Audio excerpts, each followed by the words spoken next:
నమస్కారం. ఈ రోజు జగన్మోహన్ రెడ్డి భీమపట్నం నియోజకవర్గంలో ఎన్నికల సంఘారావు మీటింగ్ పెట్టారు. ఎన్నికల సంఘారావు మీటింగ్ పెట్టి నీ ప్రచారం చేసుకోవచ్చు, నీ మేనిఫెస్టో చెప్పవచ్చు, నువ్వు గత 40 సంవత్సరాల కాలంలో ప్రజలకు ఏం చేసో చెప్పుకో.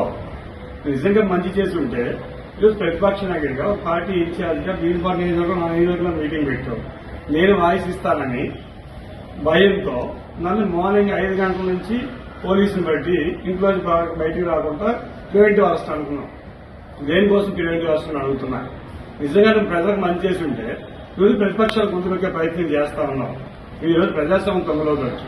ఈ పోలీసులు సొంత సైన్యంలాగా వాడి ఒక నక్సలైట్ టెర్రరిస్టులు లేరో లేకపోతే యాంటీ సోషల్ ఎలిమెంట్స్ కో ఫాలో అప్ ఇచ్చినట్టు షాడో టీం పెట్టినట్టు తెలుగుదేశం పార్టీ నాయకుడికి కార్యకర్తలకి నువ్వు ఎందుకు అవకాశం చేస్తా ఉన్నావు? నిజంగా ప్రజలకు మంచి చేసి ఉంటే నువ్వు చేతకాని తొగ్గా పరిపాలన చేసి 4.5 సంవత్సరాల ప్రజలే అన్యాయం చేసి రాష్ట్రాన్ని అప్పుల్లో వచ్చి పేదలకు పన్నుల భారం పెట్టి పేదలకు బతుకు జీవన కష్టం చేసి ఒక పక్క అభివృద్ధి శూన్యం చేసి ఒక పక్క నువ్వేమో ఉద్యోగ పరిపాలన చేసి అరాచకాలు, ఒక పక్క ఏమో నువ్వు స్కామింగ్ చేసి ఒక land mafia, mining mafia, sand mafia, liquor mafia ఇవన్నీ చేసుకుంటూ ప్రశ్నించే గొంతుల్ని నువ్వు ప్రజాస్వామ్యం నొప్పుతున్నాను.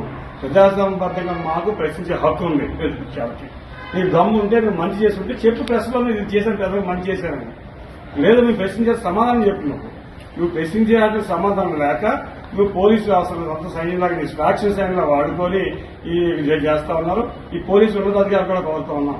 మీరు చట్టాన్ని రక్షించాల్సిన అధికారులు మీరందరూ కూడా మీరు చదువుకున్న వ్యక్తులు. 151 సిఆర్పిసి అంటే దాని మీనింగ్ తీసేసి లాస్ట్ మీరు పోలీసు జగన్మోహన్ రెడ్డి పోలీసు సొంత నువ్వు దాదులుగా వ్యవహరిస్తా ఉన్నారు. మీ అందరూ కూడా పోలీసు వ్యవస్థను నాశనం చేస్తా ఉన్నారు. మొన్నటి దాకా తెలుగుదేశం ప్రభుత్వంలో మీరు పోలీసు ఉద్యోగం చేశారు. ఈ రోజు మీరు జగన్మోహన్ రెడ్డి ప్రభుత్వం ఏ ఉద్యోగం చేస్తున్నారు? మీరు ఇక్కడ మీరు ఆలోచన చేయండి. మరలా మా ప్రభుత్వం 2024 వస్తుంది, మళ్ళీ మీరు కూడా మా దగ్గర ఉద్యోగం చేయాల్సి వస్తుంది.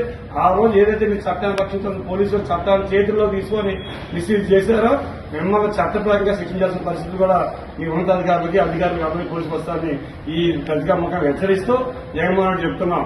నువ్వు కానీ అభివృద్ధి చేసేట్టుగా అయితే రా ప్రజల్లోకి.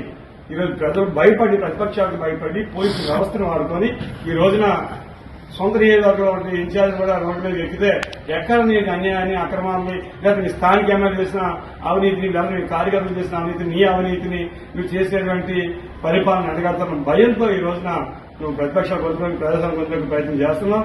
అన్ని పేదలు గమనిస్తా ఉన్నారు.